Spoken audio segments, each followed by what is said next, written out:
Have you ever offered help to someone without announcing it, only to discover later that your small act lifted their spirit in ways you never imagined? Do you ever wonder whether the most profound kindness is the kind that leaves no trace of itself? Welcome back to the channel. I'm delighted you're here. Today we delve into a teaching that turns our understanding of generosity upside down. The Buddha's praise of kindness performed quietly, without fanfare or expectation of reward. We'll explore how unobtrusive acts of goodwill can penetrate the heart more deeply than grandiose offerings, and uncover how cultivating this silent generosity transforms our inner lives and ripples outward to all beings. From the first moment you grasp this principle, you'll see that kindness need not broadcast itself to be powerful. Imagine a neighbor who shovels your walk at dawn before you even see their footprints, or a colleague who leaves an encouraging note on your desk in the early hours, unsigned. These gestures carry a subtle strength. They respect the dignity of the recipient, they honor the intimacy of shared humanity, and they plant seeds of trust that blossom unseen.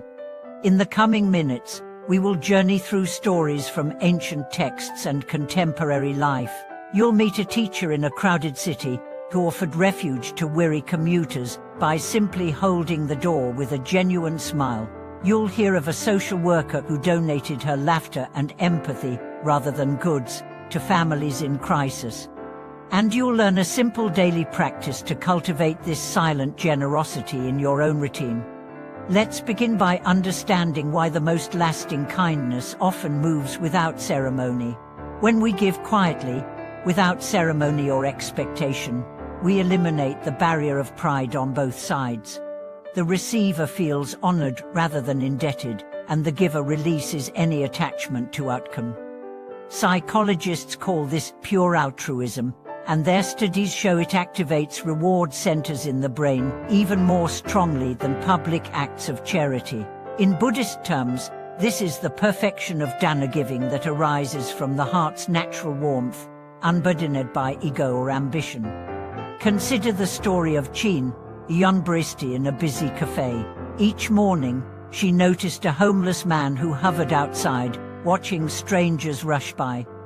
Instead of offering money or announcing her compassion, she began filling an extra cup of water and setting it gently on a low ledge at the cafe window with no note, no words. Over weeks, the man came to know that someone cared, and his posture straightened. One chilly dawn, he knocked lightly on the door and asked for a warm blanket. Jin answered with two, still without fanfare. In those unspoken exchanges, a bond formed, one that brought the man back into the warmth of community long before any public act could have done. Across town, an elderly librarian named Thomas practiced a similar kindness. He noticed young students struggling to read, their faces clouded with frustration. Rather than scheduling formal tutoring sessions, he simply placed carefully chosen books at their usual study spots, leaving them unopened until the child arrived. "Take your time," his silent offering seemed to say. "I believe in you." Slowly, the students returned with lighter steps, clutching the books as companions rather than textbooks. Thomas's generosity became a quiet current that carried them into the world of stories and self-confidence.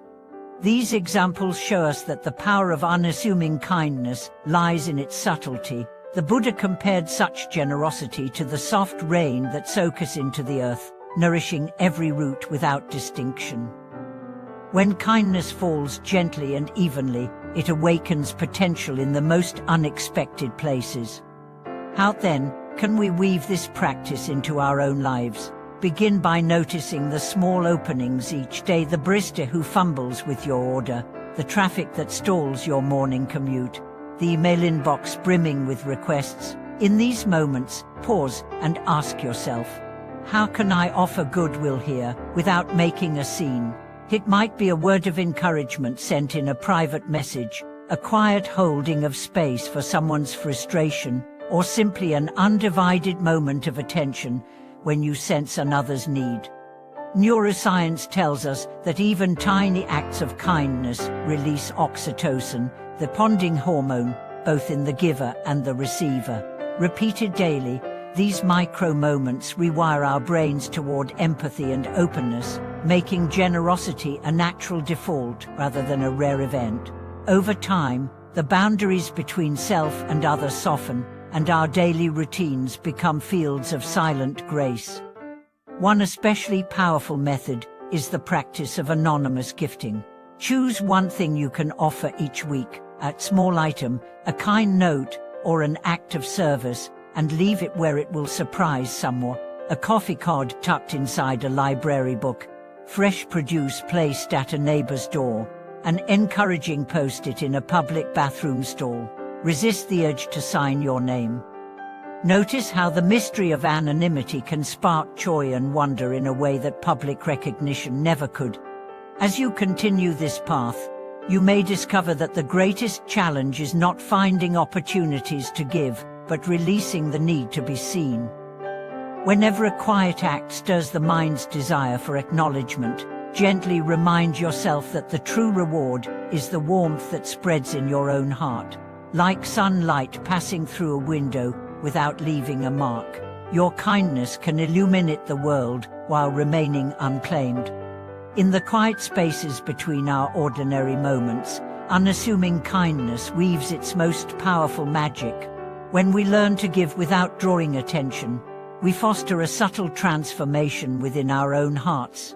Each time you offer help without seeking praise, the boundaries of mind and mind begin to soften, making room for a more expansive sense of connection. Over weeks and months, this shift reshapes your identity. You come to see yourself less as an isolated actor and more as a living node in a vast web of interdependence. The small, anonymous gestures you perform become proof to your own mind that generosity is not a role you play, but the true substance of your being. Consider a gardener who tended a community plot on weekend mornings.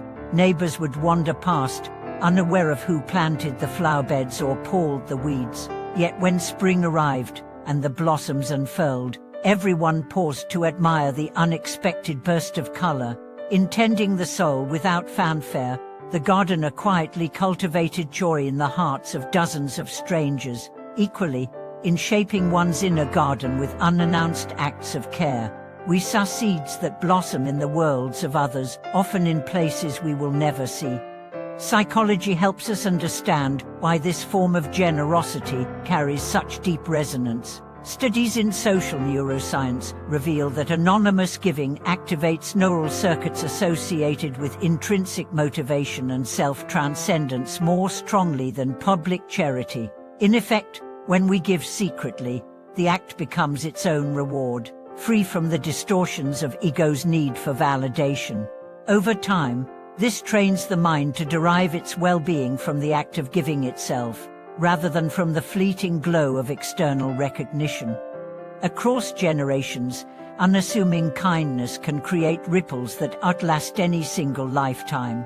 Family elders who model silent generosity, placing fresh bread on the neighbor's porch, leaving handwritten notes in grandchildren's rooms, imbue younger relatives with an unspoken code of care. Children absorb these patterns not as lessons taught in words, but as ways of being observed in everyday life.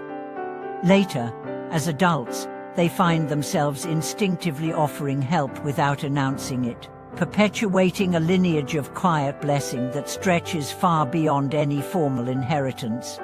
To integrate this practice into our busiest days, we need only attune our awareness to the small openings that arise. When someone's voice trembles with uncertainty, lend an undivided ear. When you pass a coworker burdened by a heavy box, step aside and take half the weight without fanfare. When you notice a lonely bench in the park, simply leave a folded scarf on its backrest before walking on.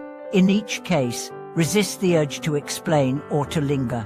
Let your kindness be a silent current carrying relief to another's shore. Finally, unassuming kindness invites us to embrace humility as the wellspring of all virtue. In giving without boast or broadcast, We acknowledge that every gift we offer flows through us, guided by a wisdom greater than our personal ambitions. We become vessels of generosity rather than masters of it, and in that surrender, we discover that the softest touch often leaves the deepest mark. Thank you for watching this video.